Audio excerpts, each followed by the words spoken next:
So first of all, welcome back. I'm glad you're back for workshop 2 because this is where things start getting a little uncomfortable, but in a good way.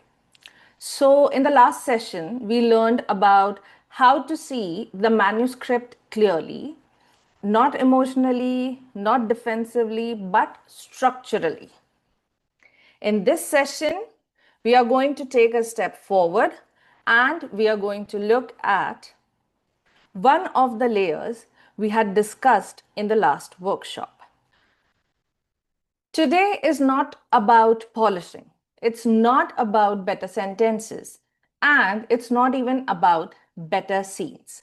Today is about looking at your manuscript and asking a very important question. Is the story itself working? And I want to say this upfront. This session might feel a little confronting for many people because a lot of the time, what we think is a writing related problem is actually a structural problem.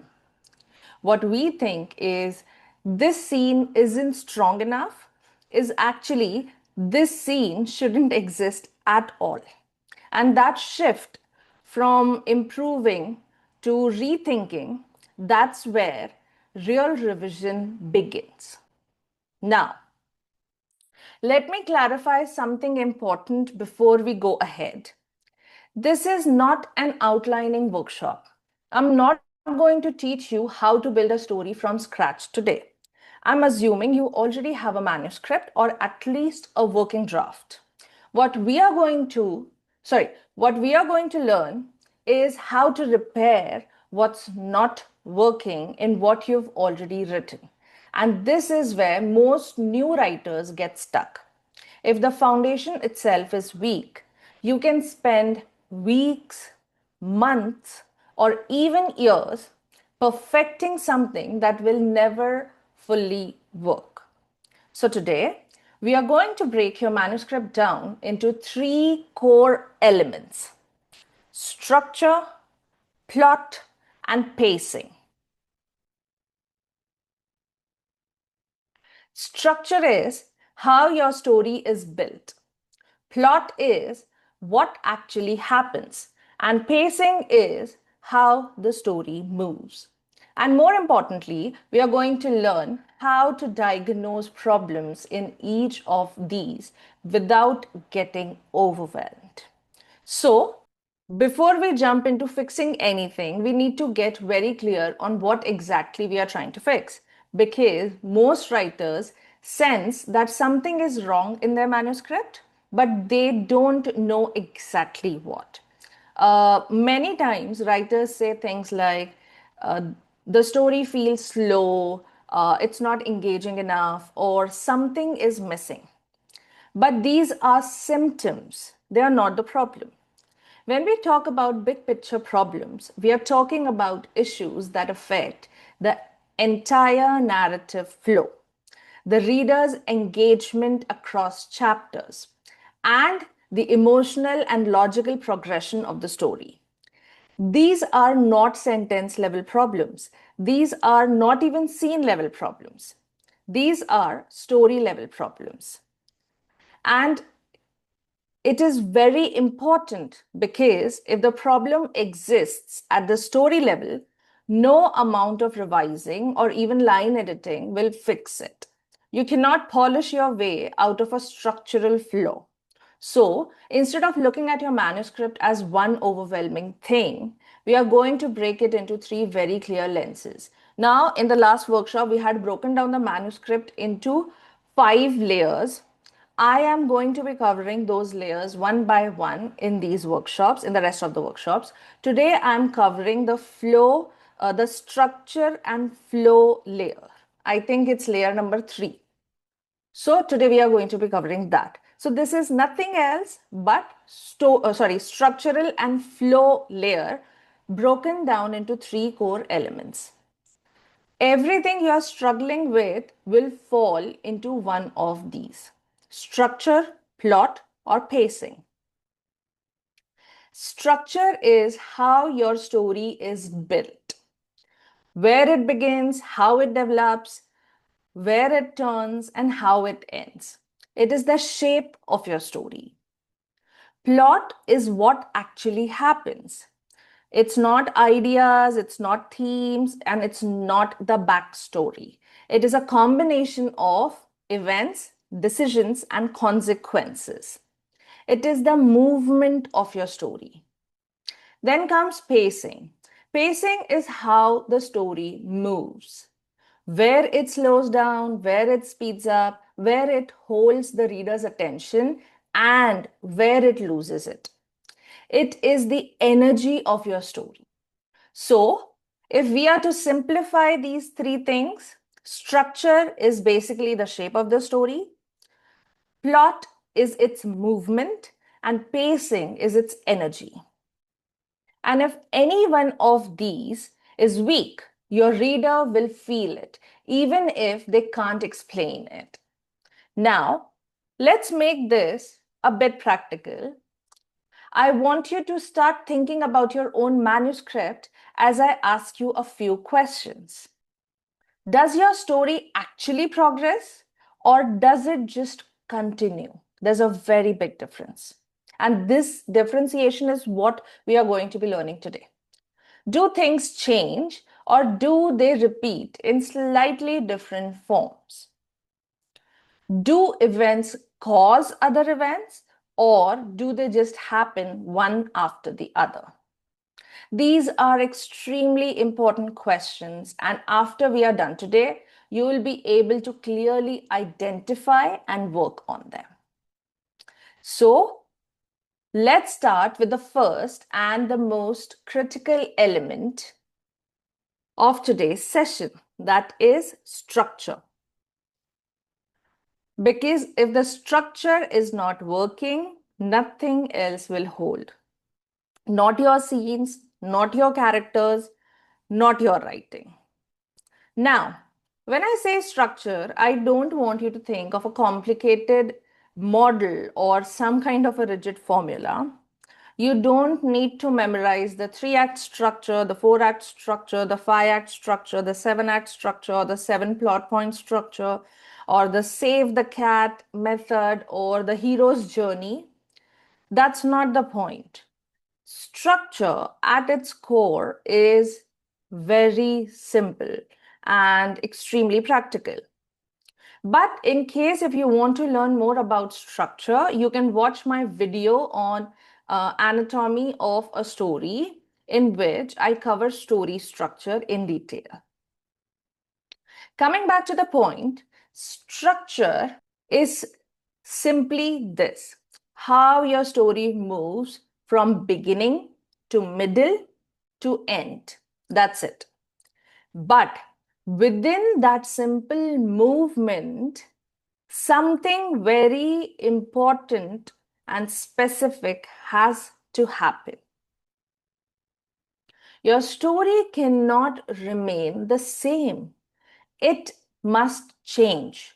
It must build and it must intensify, because structure is not about parts. It's about movement of pressure.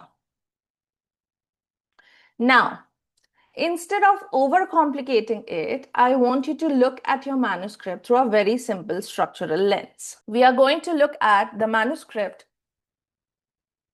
in 3 parts: beginning, middle, and end. Beginning is the setup and disruption. It does two things. Sorry, the beginning is not just introduction. It does two things. It sets up the world, the character, and the situation, and then it disrupts it. Something happens that forces change. If your beginning is just set up, your story hasn't started yet. Then comes the middle, that is escalation plus complications. This is where most manuscripts go wrong. The middle is not more story. It is harder story. Problems become bigger, stakes become higher, and choices become more and more difficult. If your middle feels repetitive, it usually means nothing is escalating. Then comes the end. In the end, we have resolution plus consequences. The ending is not just wrapping things up, it is the result of everything that came before. A final decision, a turning point, and a consequence that feels earned. If your ending feels flat or rushed, it usually means the structure did not build enough pressure before it. That's why the payoff feels off.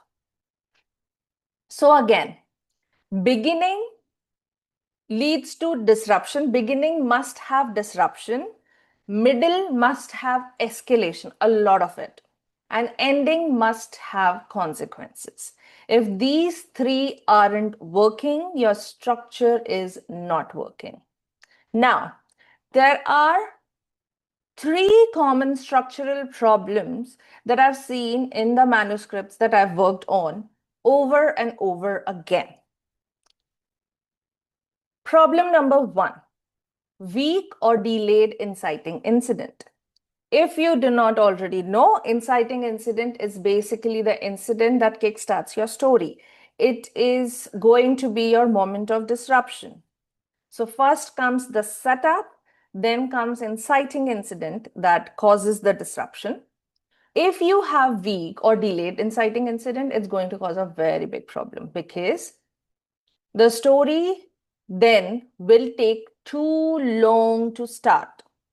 We get pages and pages of backstory, setup, and world building. But nothing actually happens that forces the story forward. Remember, if nothing changes, the reader has no reason to keep reading. Problem number two, the sagging middle. This is the one problem that almost every writer struggles with, including myself. The story starts well, and then somewhere in the middle, it just starts drifting. It happens with everyone, so it's okay. Now, this happens because the same type of conflict repeats, the stakes don't increase, and the character isn't forced into harder decisions. So the story feels longer but not deeper. Problem number three, unclear or weak climax. This is where everything should come together, but often the conflict resolves too quickly, or the emotional payoff isn't strong enough, or the climax doesn't feel like a real turning point. And when that happens, the ending feels unsatisfying. Now, I want you to pause for a moment and think about your own manuscript. Ask yourself, where does your story actually begin? What is the moment that forces change? And where does the pressure peak? Most of the times, when you ask these questions, you'll realize either that moment is unclear, or it comes too late, or it's not strong enough. Once you have the answer, you'll be able to revise it accordingly. Now, that's why understanding structure becomes so important. It gives you control. Instead of feeling like your story is not working, you now know what to fix. Maybe the story starts too late. Maybe the middle doesn't escalate, or maybe the climax isn't strong enough. And those are completely fixable problems. So remember, if the pressure doesn't build, the story does not work. Now, look at this scene. I'm going to read it out loud for you. Meera stood on the balcony with a cup of tea cooling between her hands. Below, the city moved in fragments, headlights gliding through rain, distant conversations rising and dissolving into the night, Somewhere nearby, a pressure cooker whistled briefly before silence swallowed the sound again. She adjusted the shawl around her shoulders and leaned slightly against the railing. It had been 6 months since the funeral, 6 months since the apartment had become too quiet. Inside, the clock ticked steadily. She could hear it even from here.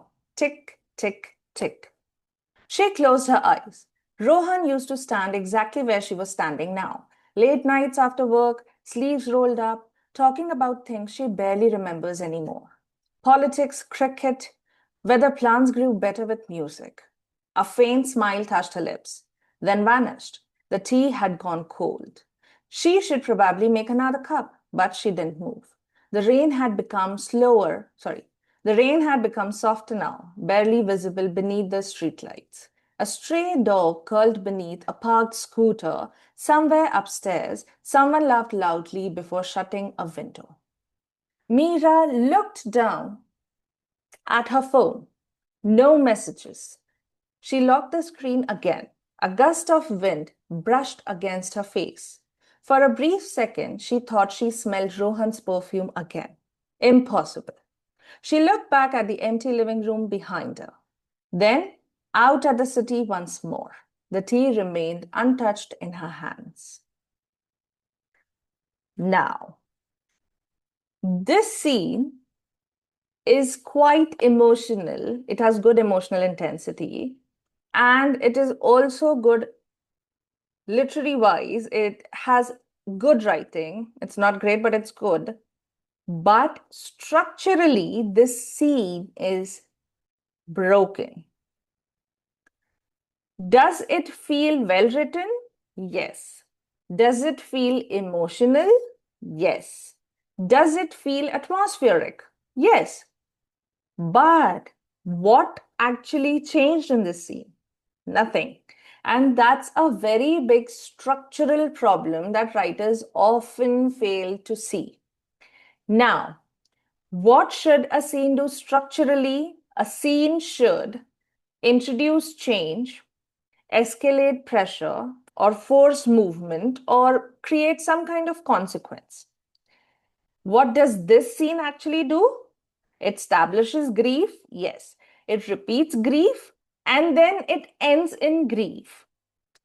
There is no turning point, no escalation, no decision, and no consequence whatsoever. So, the emotional state at the end is identical to the emotional state at the beginning. So, even though this scene creates emotional atmosphere, it has no structural movement.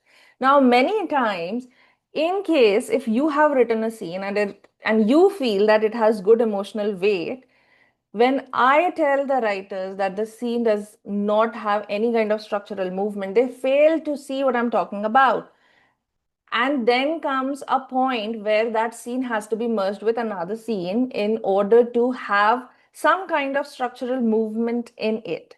So that's why I need you to start looking at scenes this way. Again, you can go to my YouTube channel and watch the live anatomy of a scene. It's a separate live. Uh, in that you will find the entire structure of a scene, how scenes should be. So it's a very good starting point for new writers. Even if you are an experienced writer, you can still go through it and learn the proper structure of scene, and then maybe you'll be able to revise the scenes in a much better way. Maybe start seeing the scenes like an editor does. Now comes the most important part. How do we fix this scene? In order to fix this scene, we need to add one irreversible shift. For example, now again, it completely depends on what kind of story we are trying to tell here, but I'm just going to give you an example, what I think can be done here.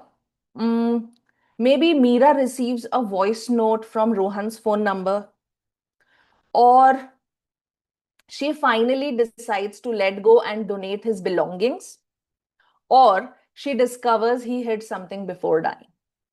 Now, the structure changes because the scene now alters the trajectory. It introduces consequences and that creates narrative pressure. Remember, emotion alone cannot carry structure. Something must change. Now let's talk about plot and how to make events actually matter. Now that we understand how structure holds the story together, let's talk about something that sits inside that structure. Plot. Because even if your structure is solid, if your plot is weak, your story will still feel flat. And this is where I want to clarify one thing. All writers believe they have a plot, but what they actually have is a sequence of events and not a plot. So let's define plot properly. A plot is not a concept, it is not a theme, it is not a situation, or it is not a series of things happening. Plot is cause that leads to effect, that leads to escalation. Something happens which causes something else to happen, which makes things worse, which forces a decision, which leads to consequences. This is what a plot is. Plot is not what happens. Plot is why it happens next. Let me show you the difference because this is very important. On the left, you'll see a weak sequence of events happening, and many writers consider this as a plot. So what most writers do? She goes to the hospital, she remembers her past, she feels emotional, and she leaves. Okay, this is a very weak example of sequence of events. It's not a plot. It is observation, it is sequence, because nothing here causes anything else. On the other hand, we have a very strong plot. She goes to the hospital, sees someone she wasn't expecting, which triggers an unresolved conflict. It can be anything, which forces her to confront something, which leads to a decision she can't avoid. Now that is plot, because each moment creates pressure for the next. Now, let's talk about the four core problems or the four common problems that I always see in manuscripts related to plot. Problem number one, episodic writing. Episodic writing is extremely common. I am not talking about the one that comes in epistolary chapters. I'm talking about writing that is not intentionally episodic. And this is very common. The story feels, even though it's not intended to, like a collection of scenes. Things happen, but they don't connect with each other properly. It's this happens, then this happens, then this happens, then this happens. But nothing is caused by what came before. Problem number two, lack of stakes. This is where the story starts feeling flat because nothing meaningful is at risk. If nothing can be lost, nothing matters. Problem number three, no escalation. This is a very subtle problem, but it is extremely damaging. The conflict might exist, but if it stays at somewhat the same level, it's going to be a problem because it's going to give you same type of problem with same intensity and same emotional beat, and these things will be repeated over and over again. So the story will move, but it will not build. Problem number 4, convenience-based plot.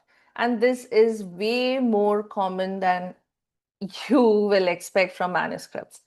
This is when things happen not because they make sense, but because the author needs them to happen. For example, a character suddenly knows something. A solution appears too quickly. A coincidence resolves the conflict. This breaks reader trust because the reader can feel the manipulation. Now, here's a very simple tool I want you to start using, and you can totally start using it immediately right after the workshop is done. The because of that test. After every major event in your story, ask, because of that, what happens next? If you cannot answer because of that, your plot is breaking. You need to revise it. When you're working on your own manuscript, ask yourself, are your events connected or just placed next to each other?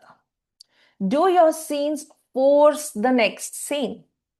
Or could you rearrange them without changing the story?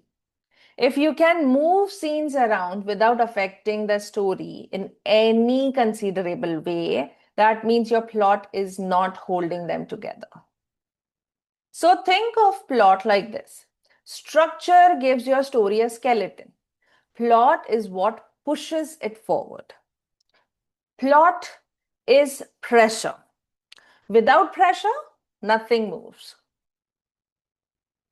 Now, let's look at another scene, the storage room scene. Again, I'm going to be reading this for you. Ananya unlocked the storage room with more force than necessary.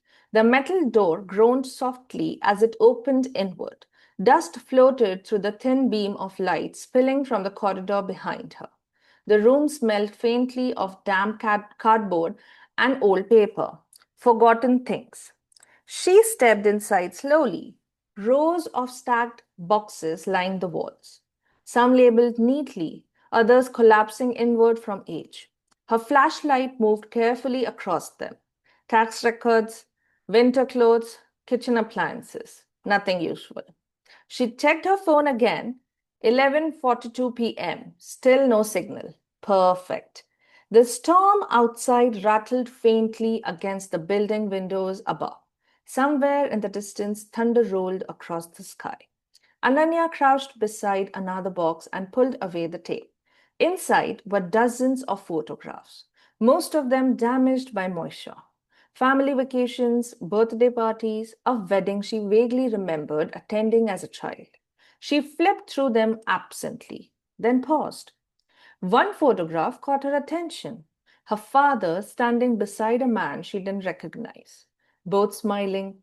Behind them, a house, large, white, unfamiliar. Ananya frowned slightly. She turned the photograph over. No date, no location, nothing written. The thunder outside cracked louder this time. She slipped the photograph into her jacket pocket, then continued searching. Another box. Old documents, medical bills, more useless paper. A sudden sound echoed faintly above her. A creak. Ananya froze. Silence. Her flashlight shifted slowly toward the ceiling. Nothing. Probably pipes. Old buildings always made noise during storms. Still, her pulse had quickened slightly now. She stood up, listened. Nothing again. The storm continued outside. After another minute, she exhaled and turned back toward the boxes. Her flashlight flickered once, then steadied. Ananya glanced at the photograph again, briefly, before sliding it deeper into her pocket. She looked around the room one last time, then switched off the flashlight and walked out. The storage room door closed behind her with a dull metallic click. Again, what the scene promises structurally, revelation, danger, discovery, and escalation. The story signals that something important is about to happen, right? But structurally, what actually happens? She enters the storage, she finds vague clues, she hears sound, she gets mildly tensed, and then she leaves. The critical issue here is nothing fundamentally changes. The scene does not alter the direction of the story or the trajectory of the plot. It does not escalate conflict. It does not force a decision. It does not create irreversible consequence. Now, the big structural problem is the photograph looks important, but structurally, it changes nothing yet. The scene creates the feeling of progression without actual progression. In terms of plot, what event here causes the next event? Let's list the events clearly. Ananya searches the boxes. She finds a photo. She hears a sound. She continues searching and then she leaves. What's missing? The cause and effect chain. Nothing leads meaningfully into the next thing. Now, this actually feels like half a scene because the build-up was good. It can actually make for a very good starting of a scene, but it is not a complete scene in itself. The creepy sound creates tension, but again, changes nothing. The photograph suggests mystery, but creates no immediate consequences. So this is actually false plotting. Events appear meaningful, but they don't generate narrative movement. Remember, mystery is not plot unless it changes the story. Now, let's see how we can fix it. Structurally, if we make the sound that she heard from upstairs real, maybe there's someone else in the building. Now, the threat escalates and the scene direction changes entirely, and the structure advances. In terms of plot, how we can fix this is maybe the photograph reveals something. The house is connected to a missing person case, or maybe the unknown man is someone she saw earlier that day. Now we have a clue that leads to consequence, and we have an event that leads to progression. Now, now that we've understood structure and how plot creates movement, even when both are working, your story can still feel slow or rushed or uneven.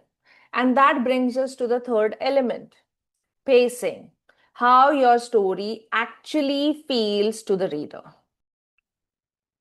Now, this is something every writer that I know of struggles with, but very few actually ever understand this concept, pacing. Pacing is the thing that readers describe as maybe a book felt slow, it dragged, I lost interest in it, or maybe, it felt rushed. Here's the main problem. Most writers don't know what pacing is. That's why they are never able to pinpoint what to correct in order to deal with these issues. So even if you are working with a beta reader, because a lot of writers tend to work with beta readers, and if you receive a beta reading report and the reader tells you that the story felt heavy in some portion or maybe some chapter was dragging, still the writers are not able to understand what exactly is the problem. So this is where we are going to learn how to understand that. So first, let's get the definition of plot out of the way. Of pacing out of the way. Pacing is not speed. Let me say that again. Pacing is not about how fast your story moves. Pacing is how you control the reader's attention and emotional engagement. Pacing is not about time, it's about importance. What you slow down tells the reader this matters. What you rush through tells the reader this does not matter. So when pacing feels off, it usually shows up in two ways. First, dragging pacing, the it's boring feeling that the reader gets. This is when the story feels slow, even if things are happening. This usually comes from too much introspection, repetition of the same emotional beats, scenes where nothing actually changes, over explaining instead of moving forward. The reader is reading, but they are not progressing. Problem number two, rushed pacing or the I didn't feel anything problem. This is the opposite, but just as damaging. Big moments happen too quickly, emotional beats are skipped, important decisions aren't explored enough, consequences don't land properly. So, even though story moves fast, it feels empty. So, how do you actually control pacing? There's a very simple rule. Slow down when emotion, decision, or conflict matters, and speed up when transitioning, informing, or moving between beats. If your character is making a life changing decision, you stay there. If your character is walking from one room to another, you move quickly. Now, here's something very, very important. Pacing is not separate from structure and plot. It's actually a result of them. If structure is weak, pacing feels uneven. If plot has no escalation, pacing feels flat. If scenes don't change anything, pacing drags. So sometimes when you think you have a pacing problem, you actually have a structure or plot problem. That's why I'm going to give you the hierarchy of how you're going to be tackling structure, plot, and pacing problems. Now, when you are working on your manuscript, ask yourself, where does your story feel slow, even to you? And listen to that inside voice because it will tell you. I would just like to digress here for a second and talk about something that is very important and that a lot of writers actually miss. In order to develop a good instinct for pacing subconsciously, I would strongly recommend that you start reading more. I understand that when you are writing, you feel like if you are going to read, it's going to not be a good use of your time. You'd much rather be writing. But that's not how it works. If you want to write well, you actually need a lot of good reading happening at the same time. It's kind of like how you can't poop if you haven't eaten. So it's a very weird analogy, but it's the most accurate one. So you need a lot of good input.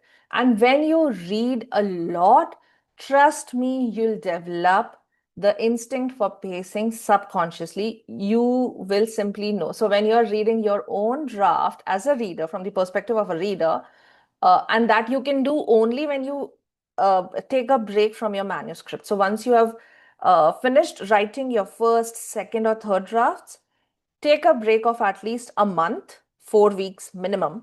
This is what I tell my writers also. Take a break of 4 weeks minimum and then get back to the story.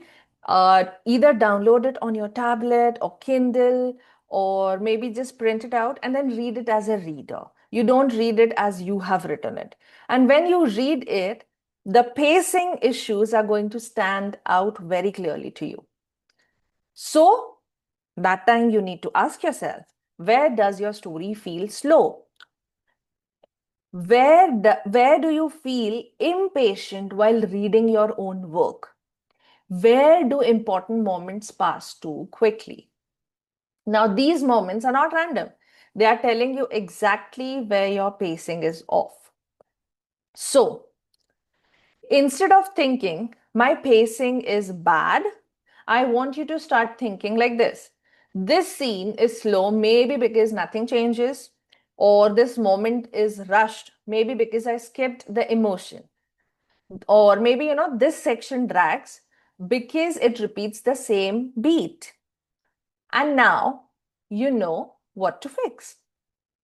Pacing is where the reader feels your story. If they feel nothing, it's broken. Now, let's look at another scene, and we are going to see both the issues of pacing in this scene. I'm going to read it out for you. The interrogation room. Inspector Dave entered the interrogation room carrying 2 paper cups of coffee. Raghav sat waiting on the other side of the table, arms crossed tightly, one leg bouncing impatiently beneath the chair. The fluorescent light above flickered softly every few seconds, coating the room in an uneven pale glow. Dave placed one coffee cup in front of him carefully. Still warm, he said. Raghav didn't respond. Dave sat down slowly, adjusted the files in front of him, then leaned back slightly in his chair. Outside the small, reinforced window, someone laughed loudly somewhere down the corridor before a door slammed shut. Silence settled between them. Dave opened the file, closed it again, then picked up the coffee and took a sip. It's raining, he said casually. Raghav stared at him. The air conditioner hummed softly overhead. Dave glanced toward the security camera in the corner briefly before rubbing his jaw.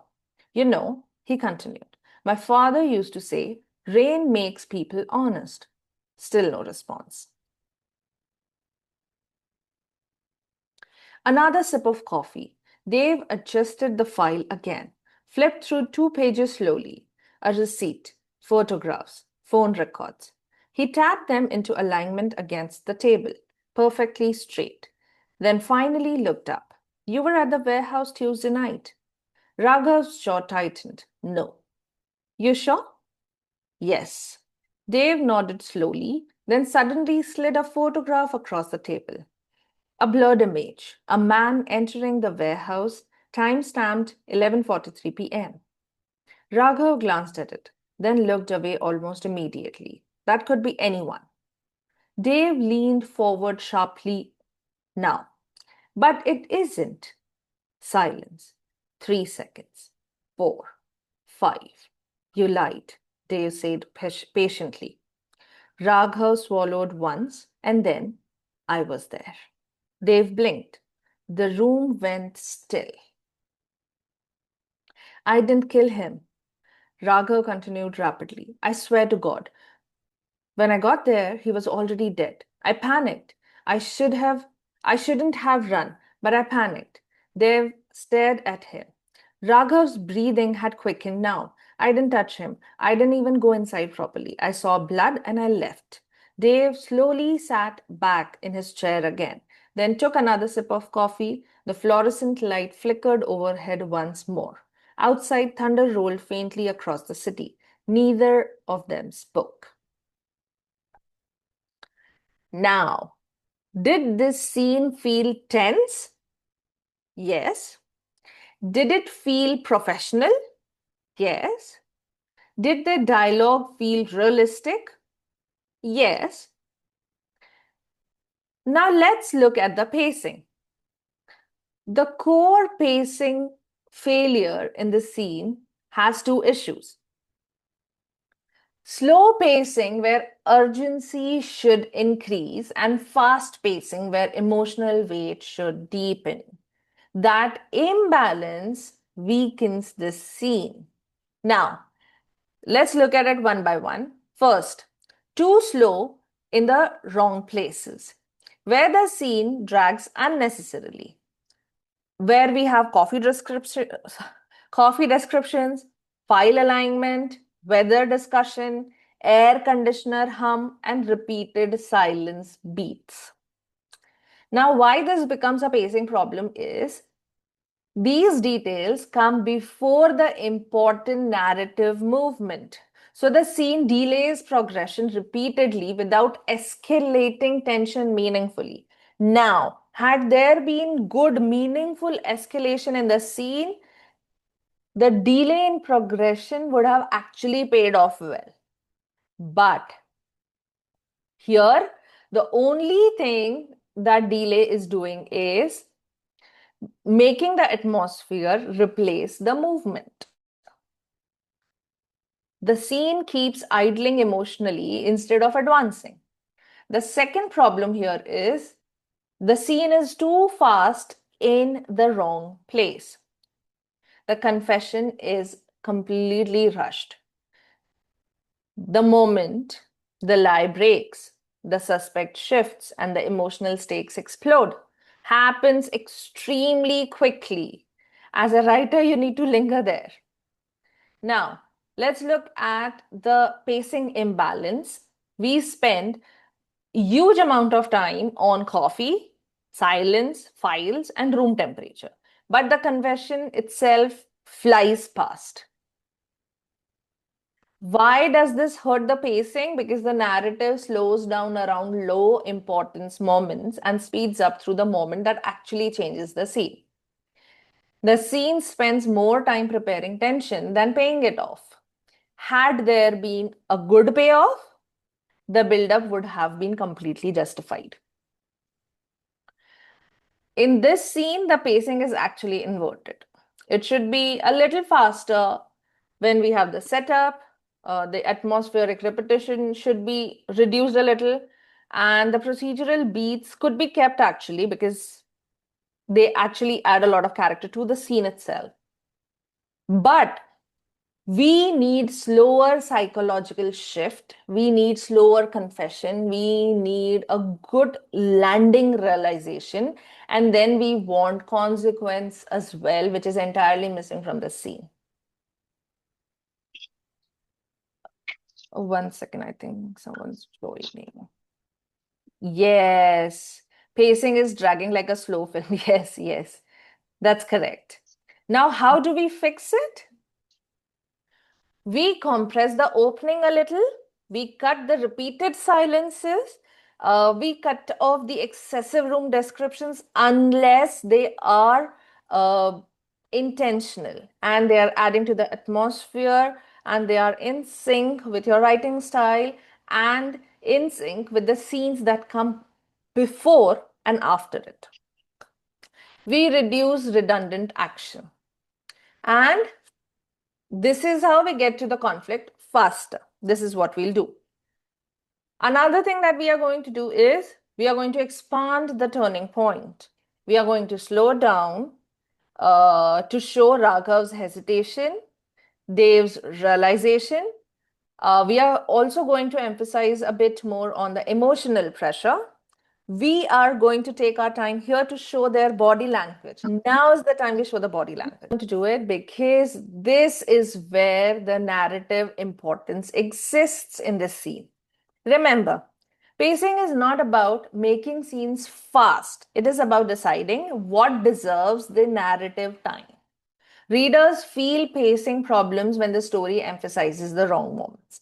So don't think that your readers are not going to pick up on it.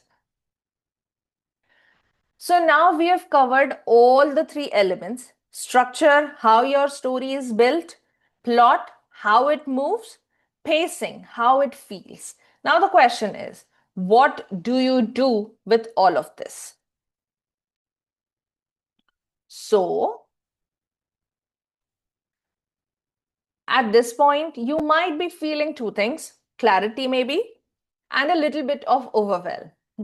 And that's completely normal because now you can see the problems, but the question becomes, where do I even begin fixing this? Now, this is where most of the writers face problem. They go back into the manuscript and start fixing things randomly. Maybe a scene here, a paragraph there, some line editing, or whatever their idea of line editing is, and some rewriting. And it will feel productive. But as I mentioned in the first workshop too, it does not actually solve the problem. It actually makes it worse. So instead, I'm going to give you a very simple, very practical 3-step revision plan to move forward. Step 1 is going to be identify your top 2 problems. Not 10, not 15, not everything, just 2. From everything you've diagnosed today, ask what is the biggest structural issue and what is the biggest plot or pacing issue. If you try to fix everything at once, you won't fix anything properly. Step number 2, fix in the right order. This is what I was talking about earlier. This is very important. The right hierarchy is structure, plot, then pacing. Because structure holds the story, plot moves the story, and pacing controls how it feels. As we have seen, pacing is the result of structure and plot. If you try to fix pacing before fixing the structure or the plot, you are going to be adjusting something that's already broken and will stay broken only. So fix the foundation before you decorate the house. Now, step number 3, work at the right level. Now, this is where discipline comes in. Remember in the last workshop when we had talked about what to work on first? Do not start rewriting sentences or polishing the language or tweaking the dialogue yet. Work at the level of first scenes, then chapters, and then the story. You're not trying to make your manuscript beautiful right now. You're trying to make it work. So if you had to walk away with a clear next step, it would be this. Your immediate action plan will be diagnose your manuscript fully using today's framework, identify your top 2 issues, fix structure first, then fix plot, connections, and then adjust the pacing. And then when you will be revising this way, you'll no longer be guessing, you'll no longer be rewriting blindly. You'll be making intentional decisions. Now, let's take a moment and bring everything together. Today, we broke down your manuscript into structure, how your story is built, plot, how it moves, and pacing, how it feels.